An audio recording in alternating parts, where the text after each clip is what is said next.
आप सभी का स्वागत है Uttarakhand PCS pre mains interview. इन तीनों में ही काम आने वाला एक जो मेजर टॉपिक है जो जनरली कवर्ड नहीं होता है वो है आपका उत्तराखंड। उत्तराखंड उसको पेपर 5th और 6th में आपसे मेंस में पूछता है। लगभग 40 45 50 सवाल पूछता है आपसे प्रीलिम में, और इंटरव्यू में भी ज़्यादातर, क्योंकि उत्तराखंड का इंटरव्यू है तो ये आपका स्ट्रॉन्ग होना ही चाहिए। और सारी डायमेंशन से फैक्चुअली भी, कॉन्सेप्ट भी, और बाकी जो भी चीजें हैं वो आपकी अच्छे से होंगी, तभी जाके आप थोड़ा एक अच्छा वेल प्रिपेयर्ड आंसर दे पाएंगे। ठीक है, आज से हम स्टार्ट करते हैं उत्तराखंड। और उत्तराखंड में history, society, polity, economy, geography, उसके जो करंट के इश्यूज हैं, इवन टेक्नोलॉजी, जो भी अपडेट है वो सब भी चलता रहेगा। कॉन्सेप्ट भी समझाएंगे, पूरी हिस्ट्री, पॉलिटी, इकोनॉमी, सब चीज़ें समझानी है। आप अब हम स्टार्ट करेंगे उत्तराखंड की ज्योग्राफी से। सबसे पहले ज्योग्राफी पढ़ेंगे, उसके बाद अकॉर्डिंगली, ताकि आपके दिमाग में एक मेंटल इमेज बन पाए, उसके हिसाब से हम आगे बढ़ेंगे। तो चलिए स्टार्ट करते हैं उत्तराखंड ज्योग्राफी। अब उत्तराखंड ज्योग्राफी में देखिए आपके मेजर 12 पॉइंट हैं। अब पॉइंट में आपका क्या है, देखिए पहले आपको उत्तराखंड पढ़ना है तो आपको समझना पड़ेगा कि इसकी बाउंड्रीज कहाँ पर है। ठीक, आपने इसकी बाउंड्रीज देखी, किन राज्यों से मिलता है, किस कंट्री से मिलता है। फिर आप देखोगे इसकी जियोलॉजी, बना किस चीज से है, क्या क्या कौन कौन सी रॉक्स है। फिर आप देखते हैं जियोमॉर्फोलॉजी, देखते हैं कि पहाड़ है, ठीक है, कितना भाग इसका प्लेन है, पठार तो नहीं है, ठीक है, नहीं है जो कि, तो उस हिसाब से देखेंगे। फिर इसकी रिवर, कि यहाँ यमुना है, यहाँ काली है, यहाँ एक गंगा है, ठीक है, रिवर सिस्टम। रिवर सिस्टम के बाद आपकी इसकी सॉइल्स, और पूरा जो ट्रांसपोर्ट, एनर्जी सेक्टर है आपका, बायोडाइवर्सिटी है, एनवायरनमेंट है, पूरा ये है लगभग 13 से 14 पॉइंट। ठीक, तो आज हम इस पॉलिटिकल बाउंड्री से स्टार्ट ना करके, क्योंकि जनरली ज्योग्राफी मतलब पॉलिटिकल बाउंड्री से स्टार्ट होती है, यहाँ से स्टार्ट नहीं करते, स्टार्ट करते हैं जो आपके स्टेट के सिंबल हैं वहां से। सो स्टेट के सिंबल में सबसे पहले आपका आता है ट्री, उत्तराखंड का राज्य वृक्ष। क्या है स्टेट ट्री? बुरांस, आपको यहाँ पे दिख रहा होगा, ठीक है, ये सबको पता भी होगा, बुरांस है। ये फूल है इसके, इंग्लिश में बोलते हैं इसको रोडेंड्रोन्स। अब बात ये नहीं है कि क्या है, बात है क्यों है ना। क्या तो सबको पता चल जाएगा, प्रीलिम में आएगा, आप टिक मार के आ जाना। फिर ऐसे ही इसके जितने जो पक्षी है, जो स्ट्रेट फ्रूट है, आपका चिन्ह है, इन सब चीज़ों को देखेंगे। पहले बुरांस के बारे में देखते हैं। तो बुरांस ही क्यों, और क्यों नहीं? देखिए, अगर आपको सेलेक्ट करना है किसी भी स्टेट का कोई भी चीज़, चाहे एनिमल ले लीजिए, फ्लावर ले लीजिए, ट्री ले लीजिए, तो उसकी कुछ विशेषता होनी चाहिए। पहला, या तो वो एकदम यूनिक हो, उसी स्टेट में मिलता हो, या फिर कॉमननेस हो, इतना कॉमन हो कि पूरे स्टेट में मिलता हो। मतलब समझे आप, या तो पूरे स्टेट में मिलता है, ज़्यादा हिस्सा उसी से कवर्ड है तो सब लोग जानते हैं, देखते हैं, वो एक पहचान बनेगा उत्तराखंड की। या फिर कोई ऐसी चीज़ जो बहुत सीमित है और यहीं पे मिलती है, उत्तराखंड में मिलती है, इसी क्षेत्र में मिलती है, तो वो इसका सिंबल बन जाएगा। बाकी तो और कुछ ऐसा पैरामीटर है नहीं।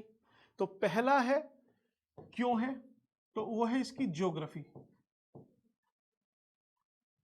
आप अगर उत्तराखंड को देखेंगे तो उत्तराखंड ये नीचे, क्योंकि जो फर्स्ट टाइम इसको समझने की कोशिश कर रहे हैं उत्तराखंड को, पहले उन्हीं से स्टार्ट करते हैं, बिल्कुल बेसिक से। तो देखिए लगभग ये जो क्षेत्र है ये प्लेन है, लगभग यहाँ पे प्लेन है, ये सब प्लेन रीजन है।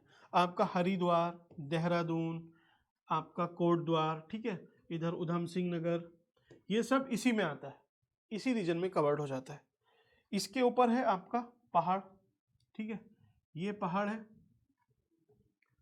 इसके ऊपर और ऊंचे पहाड़ है सब पहाड़ी, लेकिन हाइट बढ़ती जाएगी जैसे जैसे हम बढ़ते हैं, ज्योग्राफी में भी देखेंगे हम, ठीक है, ये और ऊंचे पहाड़ है।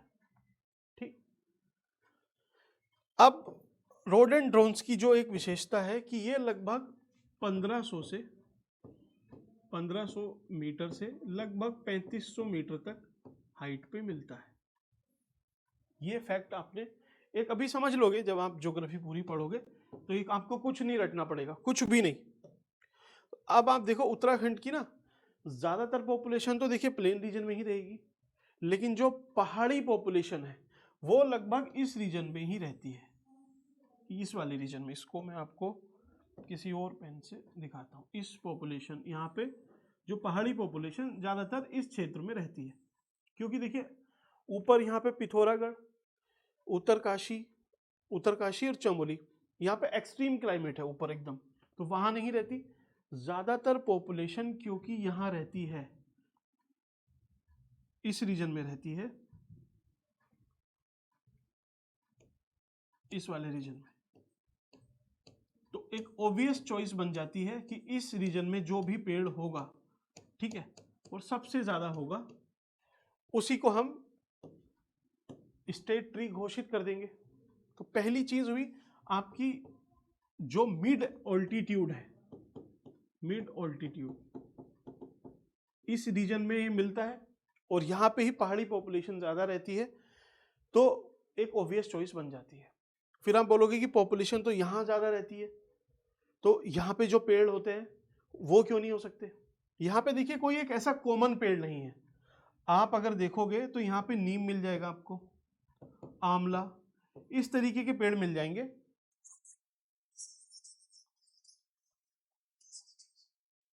ये प्लेन रीजन है। अब उत्तराखंड पहाड़ को रिप्रेजेंट करता है, प्लेन को तो नहीं करता। तो जो पहाड़ की ऐसी स्पेशीज होगी हम उसको इंक्लूड करेंगे। समझ में आई बात? तो फिर अब क्वेश्चन आएगा कि भाई देवदार क्यों नहीं, है ना? क्योंकि देवदार भी लगभग अच्छा दिखता है, शांत है और ऑल्टीट्यूड पे पहाड़ को सब चीजें दिखाता है, सब कुछ बढ़िया है, तो फिर उसकी चॉइस क्यों नहीं रखी गई? एक कहावत है, पहाड़ पे ये कहावत है, देवदार को आप इस कहावत से समझ सकते हो कि देवदार के बारे में कहा जाता है कि देवदार शांत एकांत में एकदम खड़ा रहता है, लेकिन बुरांस खड़ा तो रहता ही है, साथ में खिलता रहता है। इसके जो फूल हैं ये पूरे पहाड़ पे, आप जब फरवरी मार्च आएगा, मार्च अप्रैल, तो पूरा एकदम लाल हो जाता है पूरा पहाड़, मिड हिमालय एकदम लाल फूल हैं, हर घर में हर जगह होते हैं। और इससे जितनी भी फीमेल हैं या फिर जो वहाँ की लोकल पॉपुलेशन है, इसका इकोनॉमिक यूज भी बहुत ज़्यादा है। इससे जूस बना सकते हैं, इसको ड्राई भी यूज कर सकते हैं, हवन पूजा सामग्री इन सब में भी यूज होता है। तो इसका क्योंकि यूज बहुत ज्यादा है, उस वजह से भी इसको इंक्लूड किया गया। तो पहला एनवायरमेंटल फैक्टर, दूसरा आप लिख सकते हैं सोशल फैक्टर, सामाजिक कारण, कि ये हर उत्तराखंड वासी को जो पहाड़ी है उन सबको टच करता है, डेली टच करता है, लोग देखते हैं और उसी में रहते हैं, इसी के साथ जीते हैं। तो बुरांस सबने देखा हुआ है, सबके दिलों में है और इससे पहचान भी होती है। इसका जो फूल है लगभग अप्रैल में खिलता है, मार्च अप्रैल के टाइम पे खिलता है और उसी से लगता है कि जो बसंत है उसकी शुरुआत हो गई है। तो एक तरह से एक सिंबॉलिक भी है कि एक सीजन का जो चेंज होगा उसको भी दिखाता है, चेंज को भी दिखाता है। एवरग्रीननेस, पूरा सदाबहार रहता है, उसको भी शो करता है। जो लोकल वहाँ के कस्टम हैं, जो कल्चर है, जो पूजा पद्धति है, उसमें भी यूज़ है। गानों में भी आप बहुत सारी ऐसी शूटिंग देखोगे तो वहाँ पे आप देखना जो गाने होते हैं वहाँ पे लगभग इसी तरह के कुछ दृश्य रहते हैं और उसी में उसकी शूटिंग भी होती है। ठीक, तो सोशल फैक्टर हुआ, आपका इकोनॉमिकल फैक्टर हुआ। इकोनॉमिकल फैक्टर क्या है?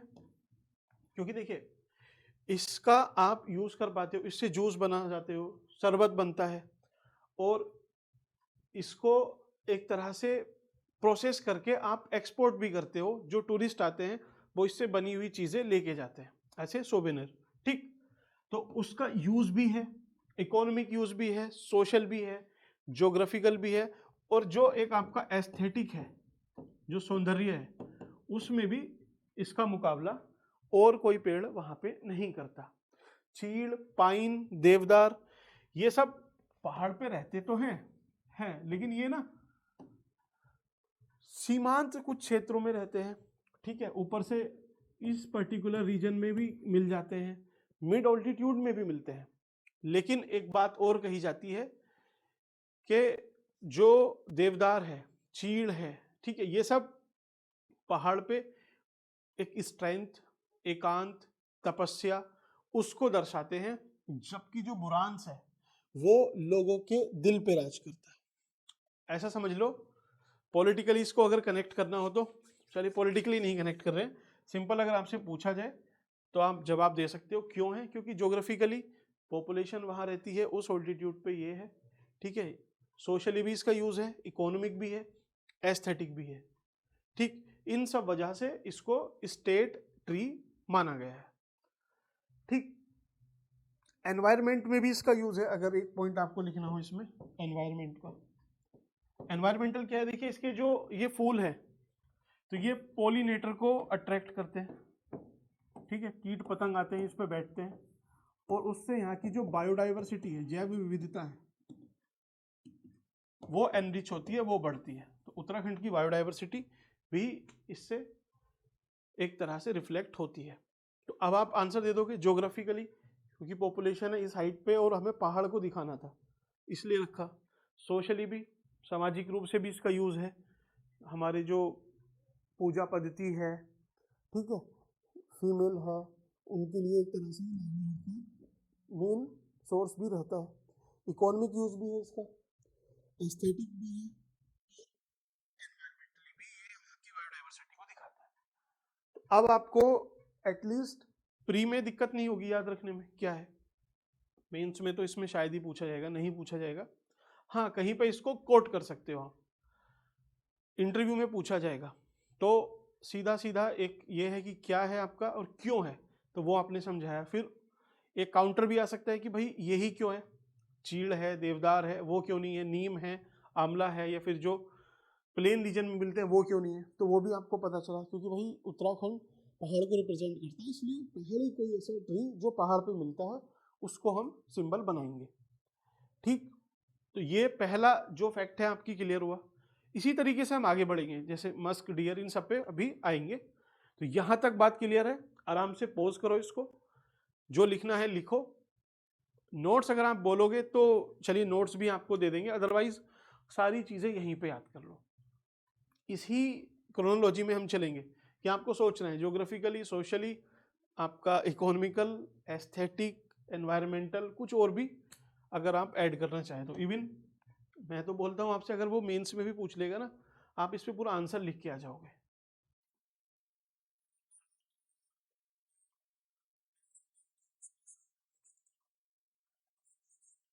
इसके बारे में जो रिसेंट स्टडी है उसकी भी बात बताई जाए।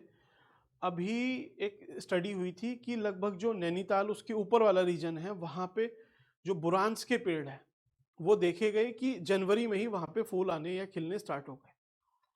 तो होते हैं कब, मार्च के आसपास, मतलब जब गर्मी आएगी थोड़ी।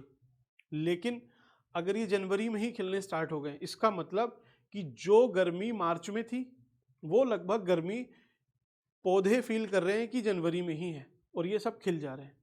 तो एक क्लाइमेट चेंज को दिखाता है और ये इस्टेब्लिश करता है पॉइंट कि जो क्लाइमेट चेंज है वो एक्चुअली हमारी जो बायोडाइवर्सिटी है, जो इकोलॉजी है, वो अब सेंस करने लगी है उसको। वो जो इम्पैक्ट है वो विजिबल है आपके, हमारे सबके लिए ये विजिबल साइन है। एक चैलेंज भी है क्लाइमेट चेंज का, बट वो अलग पर्सपेक्टिव है। ऐसा ही एक रोडेंड्रोन से रेस्पेक्टिव एक गार्डन बनाया गया है मुंशियारी में, रोडेंड्रोन गार्डन। कहाँ पे, मुंशियारी। मुंशियारी कहाँ पर है आप बताइए, क्या पिथौरागढ़ में है, उत्तरकाशी में है, चमोली में है? ये तीन ही आपको चॉइस मिलेंगी, ठीक है, नन ऑफ दीज भी है, आप बता सकते हैं, ठीक। तो पहला पॉइंट आपको क्लियर हुआ। चलिए बढ़ते हैं, नेक्स्ट करते हैं स्टेट एनिमल की। तो राज्य, स्टेट एनिमल, ठीक, क्या है पता है सबको? एक बार देख लिया आपने ये है आपका कस्तूरी मृग या फिर मस्क डियर इसको बोलते हैं, मस्क डियर। ठीक, मस्क डियर, कस्तूरी मृग। क्यों चुना गया होगा इसको और क्यों नहीं, तो पहले इसी का आंसर देख लेते हैं, कहाँ मिलता है, क्यों है, पहले इसका आंसर देखते हैं, बाकी तो आपको याद हो ही जाएगा। देखिए, लगभग 2500 मीटर इस हाइट पे ये मिल जाता है आपको देखने के लिए, तो ये हाइट यही वाली होगी। ठीक, तो ऑब्वियसली पहाड़ पे तो है, पहाड़ है, और उत्तराखंड एक पहाड़ी राज्य है, पहाड़ को रिप्रेजेंट कर रहा है, बहुत सही है। तो पहला क्राइटेरिया इसने फिल किया। दूसरा, एक मैंने आपसे बोला स्टार्टिंग में ही, या तो बहुत कॉमन होगा या बहुत यूनिक होगा। तो ऐसा नहीं है कि सारे में इतना इजीली मिल जाएगा, लेकिन ये यूनिक है। यूनिक क्यों है, क्योंकि ये हाई ऑल्टीट्यूड पे ही मिलता है, हाई ऑल्टीट्यूड पे मिलता है, और हाई ऑल्टीट्यूड पहाड़, पहाड़ की पहचान ये। तो फिर आंसर क्वेश्चन आएगा कि यार जो लेपर्ड है, तेंदुआ है, ठीक है, जैसे तेंदुआ है आपका, तेंदुआ और भालू, ठीक है, और जो भी ऐसे जानवर हैं वो भी उत्तराखंड में यहाँ पे मिल भी जाते हैं, भालू भी बहुत मिलते हैं, तो फिर भालू क्यों नहीं बना पहचान। तो भालू के साथ क्या सीन है कि वो बाकी राज्यों में भी मिल जाता है, और मिल जाता है, इजिली मिल जाता है। तेंदुआ ये भी मिल जाता है, बाकी जितने भी हैं ये इजिली बाकी राज्यों में भी डिस्ट्रीब्यूटेड हैं।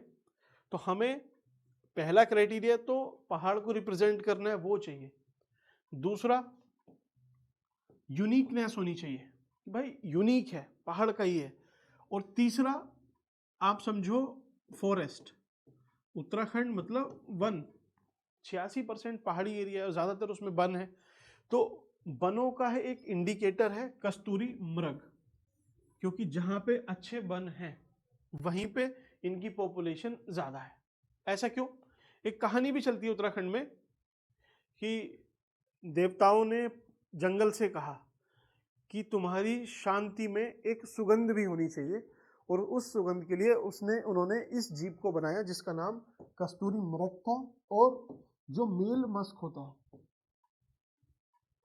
मेल मस्क, नर जिसको बोलते हैं, मेल मस्क डियर, उसकी नाभि में ग्लैंड होती है, और उसको बोल सकते हैं कि आप कस्तूरी उसकी नाभि में ही होती है, जो सुगंध है वो उसकी नाभि में होती है। ठीक, यहां तक बात समझ में आई। अब और क्यों चुना गया होगा इसको, क्योंकि उस टाइम पे जब 2000 में स्टेट का डिमार्केशन हुआ तो कुछ फैक्टर तो ये रहे, कुछ इसलिए भी क्योंकि आईयूसीएन ने इसको एंडेंजर्ड लिस्ट में रखा था।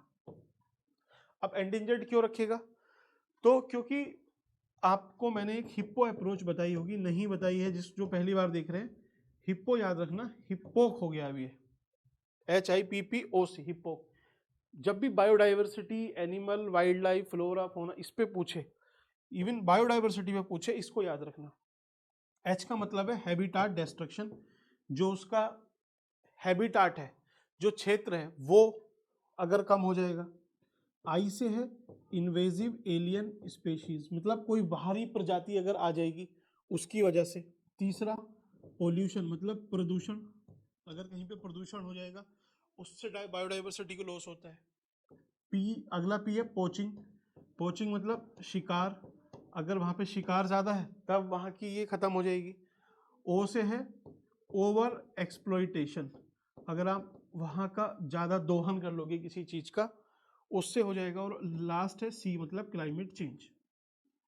तो अब आपसे पूछे कोई कि इसको एंडेंजर्ड क्यों घोषित क्या होगा, तो आप खुद सोच सकते हो, दिमाग में रखो हिप्पोक, तो हाँ हैबिटाट की आप बोलो कि जो इसका हैबिटाट है, जो क्षेत्र है, वो सिकुड़ रहा था। क्यों सिकुड़ रहा था, क्योंकि जनसंख्या बढ़ रही थी, फॉरेस्ट कट रहे थे, इस वजह से।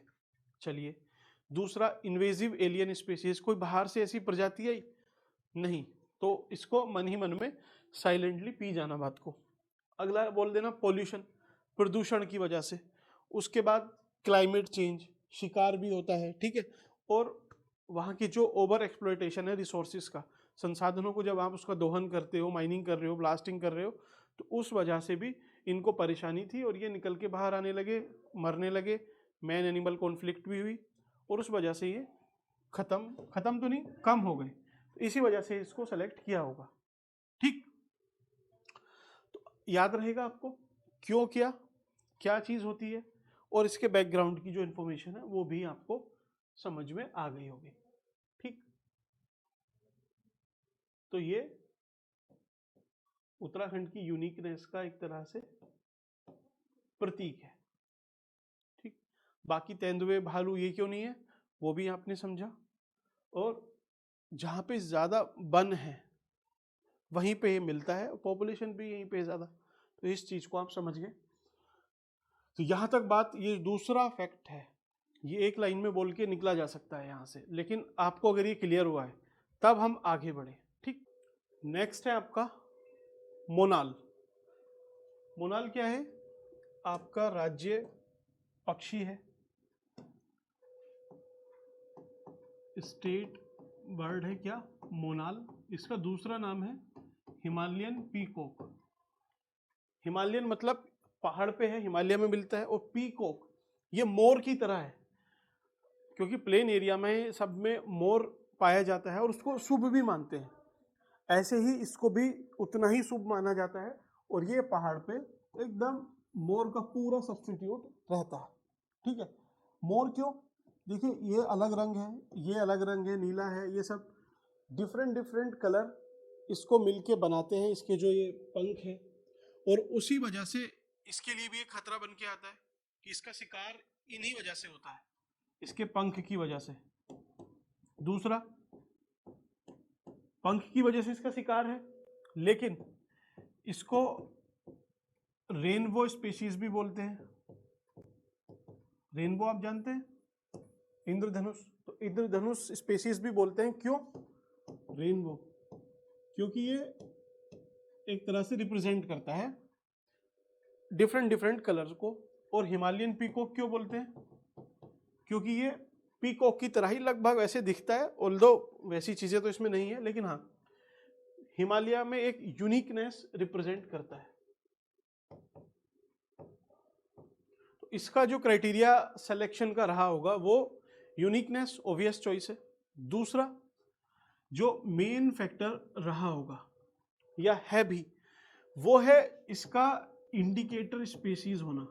इंडिकेटर स्पीशीज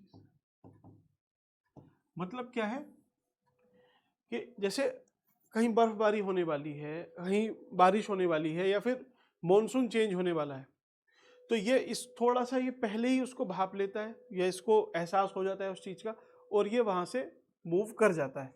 तो ये एक इंडिकेटर स्पीशीज है जो ट्रांजिशन को दिखाती है, मौसम चेंज को दिखाती है, ठीक है।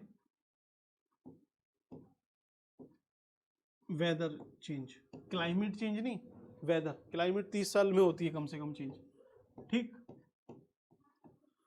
तो इंडिकेटर स्पीशीज है इस वजह से। तीसरा, इसका जो सोशल इंपॉर्टेंस है वो भी काफ़ी ज़्यादा है। इसको जो गढ़वाल है और कुमाऊँ है उसमें इसको बहुत सैक्रेड माना जाता है, पवित्र माना जाता है। बहुत पवित्र होने के कारण इसको शुभ, जैसे मोर को प्लेन एरिया में शुभ मानते हैं, इसको भी बहुत शुभ माना जाता है।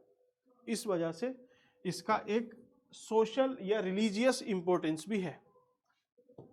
चौथा, इंडिकेटर हुआ, सोशल हुआ, देन फॉरेस्ट, जहां पे एकदम काम फॉरेस्ट, एकदम शांत, जैसे रोडेंड्रोन्स, देवदार ज्यादा मात्रा में होते हैं, ज्यादा डेंसिटी में होते हैं, तो ये वहां पे ही ज्यादातर रहता है।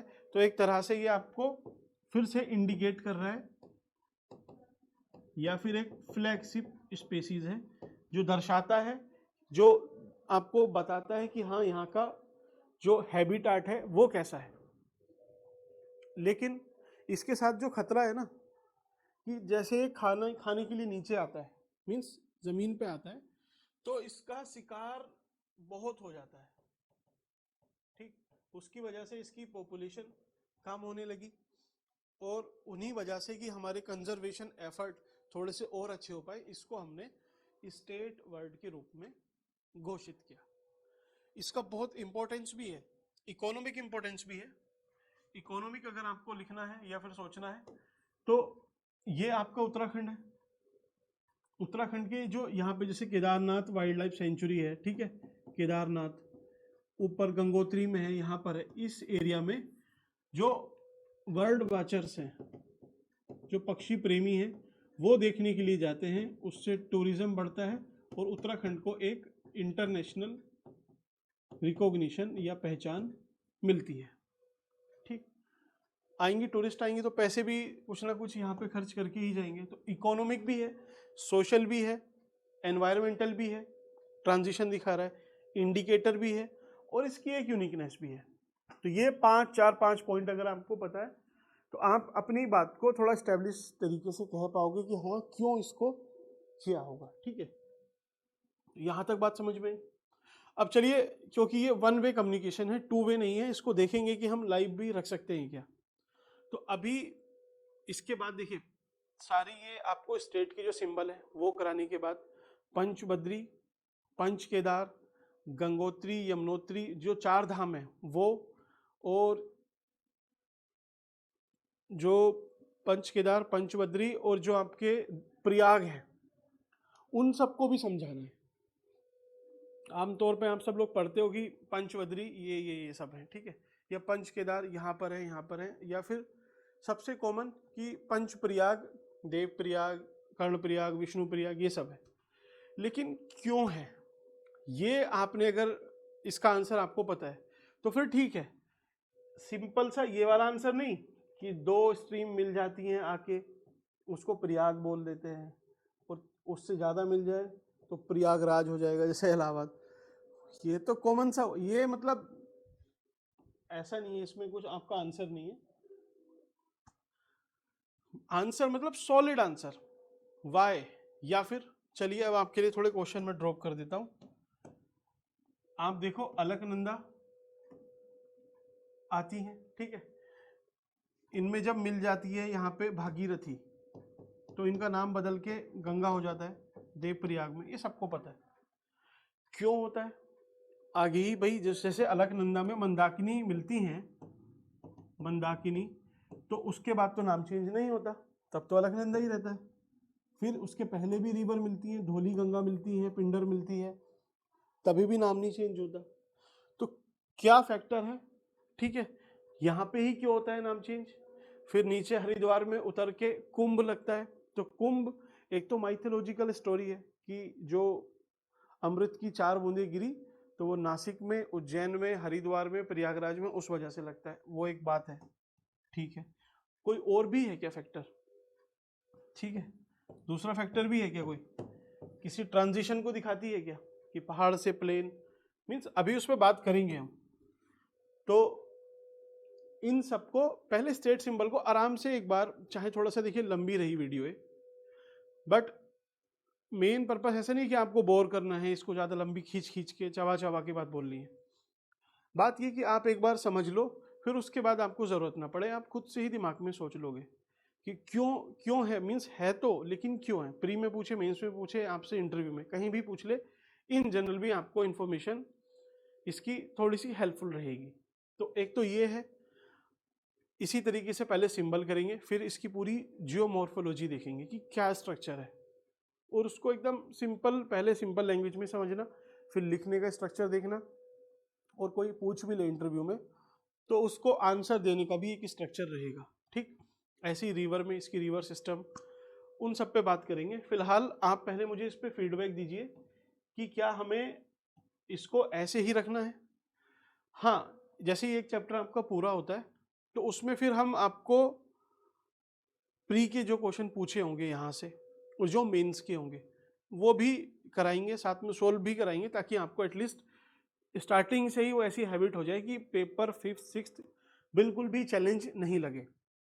अभी क्योंकि लास्ट ईयर से मुझे भी इस चीज़ का बहुत था कि क्योंकि ज़्यादा क्वेश्चन आते थे कि बुक कौन सी पढ़े, तो कोई एक आंसर नहीं है, कौन से नोट्स पढ़े उसका भी कोई आंसर नहीं है, आप नेट से पढ़े वो भी नहीं कह सकते, इवन किसी की वीडियो देख लें वो भी नहीं कह सकते। तो कुछ ऐसा नहीं था कि ये होलिस्टिक हो, क्योंकि किसी ने समझाया है तो बस प्री के फैक्ट समझाए हुए हैं, किसी ने मेंस का एक अलग तरीके से बताया हुआ है क्वेश्चन आंसर में, ठीक।